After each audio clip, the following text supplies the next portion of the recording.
Hi guys, That's Song Review Guy here, and on today's video I'm going to be going through all of the 40 biggest selling songs of 2017 so far and giving you my brief, unfiltered, honest opinion, thoughts and feelings on each and every track. No long-winded review of them, just quick, brief and simple. Let's go. Drugs? Check. Alcohol brands? Check. Expensive cars? Check. Other unrelated lines that enhance the song by 0%? Check. Dull, lifeless production accompanied by a creepy-ass flute inclusion? Check. Yeah, but above all else, this song is just boring as hell. Arguably the best debut release from any of the former One Direction members. One of the best songs of 2016, Criminal, it never went to number 1. Well, this didn't get popular simply because of the title, did it? As far as the track goes, it's alright. It comes complete with your usual non-specific lyrics and dime a dozen production, nothing worth remembering. Is it possible for this guy to team up with Daft Punk and the result be anything less than brilliant? I have to say no. It's a great track and definitely in with a shout for the best of the year list. Another best of 2016 entrant, easily the best song this guy has ever done. Not entirely surprised nothing afterwards caught fire, but at least James Arthur will always have this. Oh, sorry, did I miss something? It's going to have to take something truly horrifying and disgusting to topple Treat You Better as Mendes's worst song that he's ever done. This one, doesn't even come close. Personally, I find it tolerable, it's hardly brilliant, but it does have a nice bounce to it, and on a surface level, I can stomach this track. I don't know how long this grime revival is going to last for, but with artists like Stormzy continuing on from what turned out to be a great year for grime regaining its presence in the charts, I don't think the genre is disappearing anywhere anytime soon, and this song is proof of that. I was pleasantly surprised with the recent Dua Lipa debut album with how much I ended up liking it. Not to the point where I'd classify it as one of the best albums of the year, because it isn't, but this track is enjoyable enough. The lyrics are highly repetitive, so it does get marked down for that, but overall I give it a passing grade. Similar story with Zara Larsson, a pop artist that I quite like and was backing for some time. Her debut was likeable, but with its obvious flaws. This song isn't the best on the album, and it really isn't anything special. Personally, it's not vibrant enough to hold my attention, and it's not playful enough to be endearing. The first of what will be many entries from Ed Sheeran, and easily the worst of the bunch and the weakest track on Divide. Slow, plodding, and clearly trying to replicate the romantic aura that Thinking Out Loud had, but falling flat on his face as a result. Not an impressive song. I have to say, I still like this track. I'll admit that there are flaws and it's definitely a song that's divisive amongst many people, but it just works for me and I continue to stand by this track. Well, this is definitely the most un-Calvin Harris song that Calvin Harris has done. It's a welcome, I'll say that, but overall the song's just nice and that's it. I like Offset's flow and delivery and the music's pleasant enough, but I'm not a fan of Frank Ocean's almost comatose delivery, and Quavo's auto-tuned offering doesn't add any appeal to the song either. Either you love this guy or you hate him. Personally, I enjoyed Rag & Bone Man's debut album. There were some cold moments, I'll admit, but this for me wasn't one of them.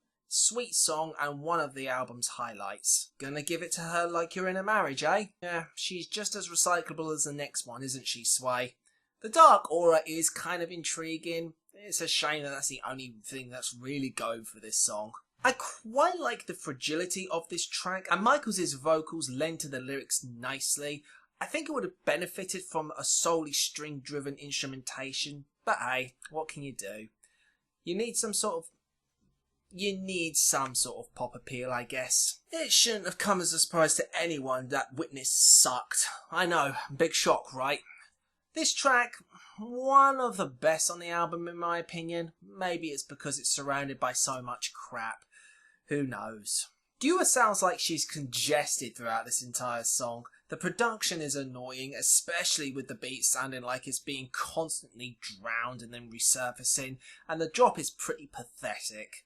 Shame for what could have easily been a decent track. Whilst I can't say that 24K Magic has much replay value for me and the single of the same name took a while to grow, this track I feel should have done better. Whilst peaking at 12 isn't terrible, I still feel this song is kind of underrated and went underappreciated. Imagine the vocoder effects of the chorus of Closer by the Chainsmokers, multiply it by 25 and send it down to hell. That's how much I hate the chorus delivery. As for the rest of the track, it's just as replaceable and recyclable as any other song of this nature. I actually quite like this song, although there are a few things that prevented me from really loving it. Namely, a stronger bass line to give the song some additional oomph, and I don't find Anne-Marie that impressive of a vocalist. But, on the whole, it's still good. Guess what's appearing on the worst songs of 2017 list? Oh look, a track from The View's Deluxe Edition. Oh, what? Oh, this is from a new album? Oh, great.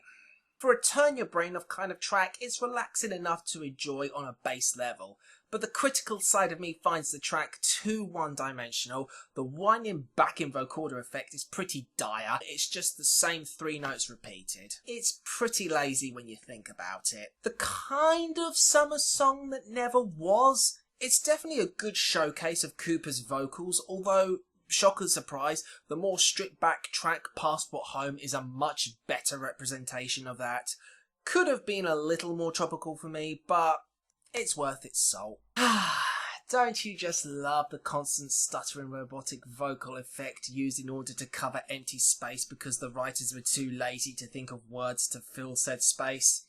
As for the song itself, who cares? The song that completely stormed the end of 2016, a surprise and unexpected Christmas #1, if I'm being completely honest. I think I would have liked this track a little more without Sean Paul. No, actually, scrap that. I definitely would have liked this song a lot more without Sean Paul. It would have been interesting to see how well this song would have done without his appearance. And I have to ask, what exactly is this guy's appeal again? It's not terrible, it just feels more and more flat and uninspired with every passing listen. Lacks punch, excitement, and a memorable hook. I actually would like to hear what this song sounds like when backed by string instrumentation only. I feel it would have had a much greater impact on an emotional level. Having said that, the remix version we got still had plenty of merit. Original, groundbreaking, one of its kind. Absolutely none of these words or phrases can be used to describe this track. This is fine for simple, casual listening. I just hope that Power catches a lot more heat and makes the year-end 100, because that's a serious contender for the top of the list. Yes, even with the tick-tick-boom like Gasolini line. Ugh! I'll forgive you for that one. Whilst it does help to have an established artist on your track, it's one of those rare occasions where it doesn't feel like they go to waste. It's definitely the best song on the Chainsmokers' most recent album, and it's one of the best hit songs of the year so far. A Clean Bandit song with a very welcome artist on it. Kind of surprised it managed to interrupt Ed Sheeran's run at the top. Decent enough, not entirely mad for the track, but it's got a nice hook to it. Brag tracks by artists who are relatively fresh onto the scene are usually very try-hard and easy, requiring very little effort, but I'll admit, I'm kind of sweet on the track. The beat's fine, there's some swagger found here that's appealing. I think a better vocalist would have sold this track, but overall, I can't complain. Strong lead from Rag & Bone Man's debut album, and one that stuck around for some time and strongly threatened the #1 spot on the charts. Personally, I like the track. I know it has its detractors, but hey, what are you gonna do? This is just such a feel-good song. How could anyone not enjoy this track? So many are willing to forgive shit songs and enjoy them on a base level, whereas this genuinely has a lot to enjoy about it. Okay, the lyrics aren't groundbreaking, but they're solid enough, and the music is so addictive with the Irish tinge. Strong song and easily an album highlight. I'm not deluded in thinking that this song would have had anywhere near as much of an impact as it has done if Bieber wasn't a credit on this track. However, having said that, this is a really good song. Great beat, great instrumentation and production, and vocally it's sound. I don't think for 1 second the guy will ever have another hit quite like this one in the UK, but I really don't think he cares. I still feel like that this was the Ed Sheeran song that should have gone to number 1. It's far superior than the upcoming track and easily the best song on the album, but it is what it is. Another contender for the top end of my best of the year list.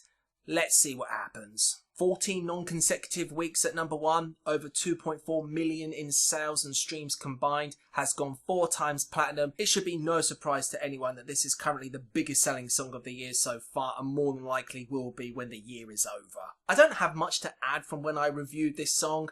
It's grown on me a little, but it's definitely not the best song on the album. Worthy of the 14 weeks at number 1? Nah. To be honest, I don't think so. And there you go, those are the biggest 40 selling songs of the year so far, and my brief review of all of them. What do you guys think about these songs? Do you like them? Do you hate them? Do you agree with my opinions? Do you disagree with them? However you feel, leave your opinions and comments in the comment section below. I welcome all of your guys' comments and opinions. And until the next video, I'm That Song Review Guy, and take care.